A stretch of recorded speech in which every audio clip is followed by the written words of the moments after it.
Hey everybody, welcome to this YouTube podcast of the Insignia consortium using honeybees as bioindicators, where we try to give some small updates once in a while, so keep tuned on our channel.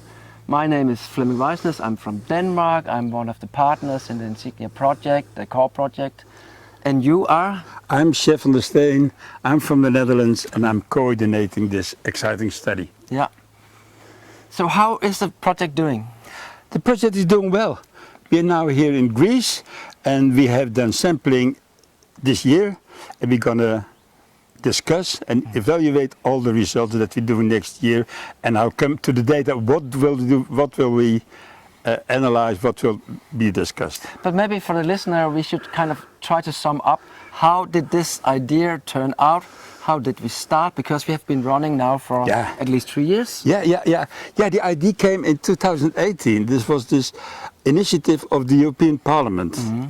And the European Parliament asked the Director General Santé of the European Commission, can you organize a pilot study in which you can use honeybee colonies with the help of beekeepers to monitoring the environment? Mm-hmm. And we did. We started a small consortium and we did our studies in 9 countries. And we completed this study in 2021. And then the European Commission was satisfied with it. They said, okay, this was a good way to do it. Let's expand it to the 27 European countries. Yeah. So the European Parliament asked for it, and now they asked the Director General Environment as a kind of pollinator initiative. There are more initiatives as one, to use the honeybee colonies as biomonitoring of the pollution, environmental condition for pollutants all over Europe. So could you tell us what are we measuring? We are measuring pesticides. Mm-hmm.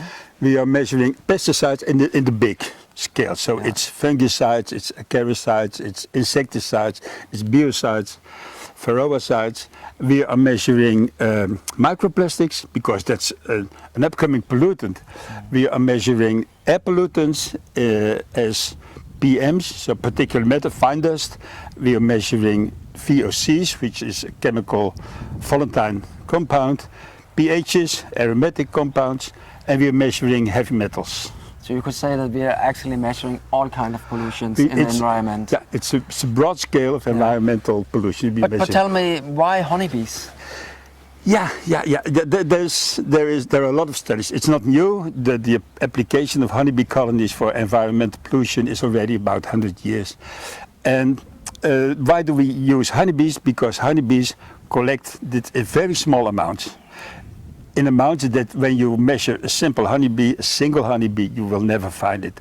But the point is that in every colony, thousands of bees live together, and they collect this immeasurable small amounts to a measurable amount inside the colony. So we are actually sampling the honeybee colony and what they collect and accumulate in the hive.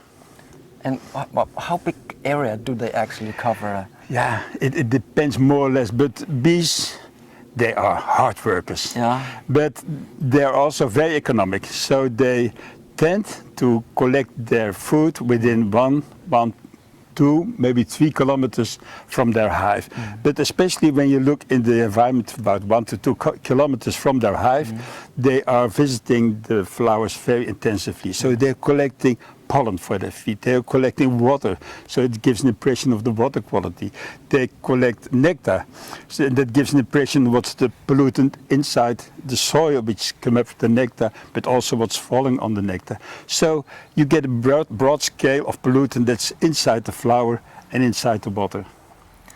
So maybe you're forgetting a little bit, the most important point of this project is actually the beekeepers out there that we call citizen scientists, and without the beekeepers, their help, their involvement, we're really nothing. No, you're absolutely right. I was talking about honeybee colonies, but you can ask... Which is important. Which is important, but I can ask a honeybee colony and you see there, I can go there and ask, hey, can you help me? But they simply will not answer me. So we need the beekeepers, the citizen scientists. And without citizen scientists, most of these broad-scale studies would be impossible.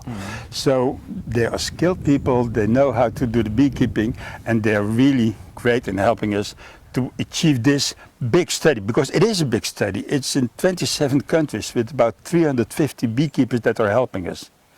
So you can imagine we need those beekeepers as skilled civil scientists. And therefore, so why should a beekeeper join this project voluntarily? For free? Yeah, you know, it's for every man and also for every beekeeper very good to be part of the civil society and to do something for the civil society. And this is the way he can, or she can, because we have a lot of female beekeepers, she can help to give a kind of monitoring, a kind of impression of the environmental pollution, and for free, just to give her time to do this. But of course we do have a reward, and this reward is that they will have the results first. So they will have the information, where are your bees flying on, and the pollen, which is important for the bees. The feeding resources. The feeding during resources. The whole season. Yeah, during the whole season for pollen and for nectar, and we see if there is pollutant in the nectar, we can see it, but we also can see that how much it is, and we do have already some first impressions that when you have some pesticides in your honey, it's very, very low. Then they get all the other results that we are obtaining. We come to that later. So they will be the first to be informed for their data, their own apiary data. Then all the data go to the data analysis, and then we get a full report. But the beekeeper gets his first results of her apiary. I mean, I can say that just the pollen sampling and the pollen analysis, which are done by meter barcoding, you could say genetic fingerprinting, are very, very expensive. And one of the main things of the project, or the main use for the project, is actually to use a lot of money on getting those analyses, and the beekeeper, they get them right away. So they get a very, very good impression about, you could say, the food resources that are available during the season. They get the pesticides analysis, and it's for us very, very important to keep very close contact to the beekeepers, that not just get the results, that also get it explained what's happening. Should we speculate a little bit about when they find pesticides within a colony? Is that kind of a concern for the beekeeper? Or? You know, that's a very good question, because I've been discussing this a lot within the consortium, but also with the European Commission and with the Director General of the Environment. And it's not a secret when I tell you there is pesticide pollution all over the world. So what bees do show us is a kind of image of the actual situation where the bees are foraging. And I can tell you there is no spot on this earth where there are no pesticides. We did see that previously. So there are pesticides, we have to deal with it. The point is, how do they affect our colonies, and etc. But the main objective of this study, the main goal of this study, is to make kind of description, the monitoring of the environment. This is not about how they affect the honeybee colonies. This is about what is the status of the environment. And we have to say that we analyze on it's not just very, but very, very low level. We really go to the edge of detection. We really go to the edge of detection. I can tell you, we did find, we tested in the previous study and also in this study almost 300 pesticides.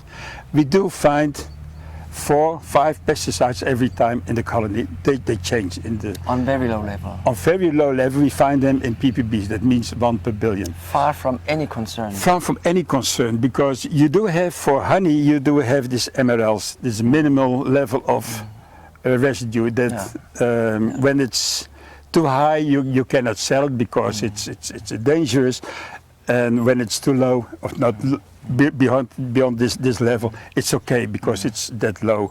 And what we do find is far, far, far lower than the MRL. So it's safe to. So we can really say that this project, one of the aims of that is to kind of make a screenshot for the first time ever of whole Europe. How is the pollution situation? Yeah, absolutely. How are those citizen scientists chosen in the different countries? And where are they, and where should they be? They are chosen by national coordinators. Yeah. Because we, as a consortium, we are not in all the 27 countries, so we asked people in every country of the European Commission, a central figure there, a central person who knows about beekeeping, who knows the organization, to select and to ask beekeepers to join us. So those national coordinators are very important as a kind of spider web all over Europe, who are coordinating and being in touch with their beekeepers in their country. That's how we arrange it. So you have the beekeepers, you have the national coordinators, then you have the consortium in which everything is combined and analyzed and will be reported back. And we really try to cover all the different land uses that you have within all Europe. Yeah, this was quite exciting because, of course, there is difference in land use. And we asked Wageningen, Bas Buddendorf and Ivo Roesink to help us, and there is this Corina database and there are more databases about land use, and they combined everything and they asked the national coordinators. They had a map of their country with different land uses and the diversity in land use, and then we asked them, can you select beekeepers in low diversity land use and high diversity land use, in agriculture areas, in natural areas, in urban areas. So that's how we hope to find some differences, and maybe there are no differences, but maybe there are differences when you look at the land use for the pollen diversity and for the environment. So when is this project rolled out?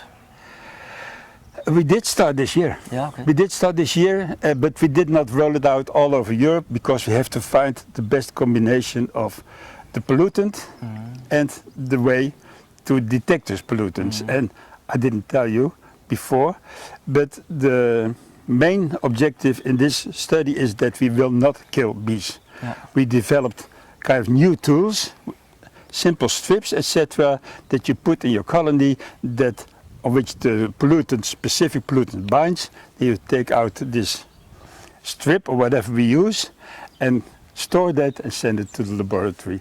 And we did this year. We have to find the best combination, but next year, 23, it will be rolled out all over Europe. And that's going to be a very exciting project, very challenging. We're very excited about it and we're really looking forward to that. So stay tuned on this YouTube channel and also have a look on our homepage, which is Insignia /EU.eu. The reason why I'm kind of having difficulties is that we have several homepages. There we have a blog. Stay tuned on that as well, and then we will keep you updated. And by the way, we do also have a newsletter. Yeah, and you can go on the homepage and then you can sign up for our newsletter, which is kind of updated, I would say at least once a month, but really when there's something that's very relevant, so that you have all possibilities to kind of following this project during the whole period. See you next time. See you.